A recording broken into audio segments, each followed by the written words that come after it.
All right, so here's what we got this morning.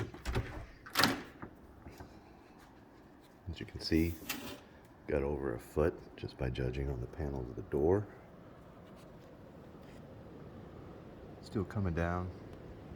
That's the back patio. And visibility is pretty low.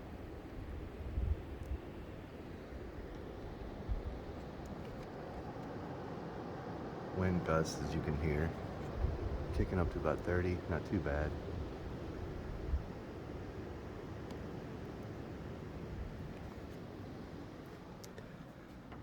All right, let's go around to the front.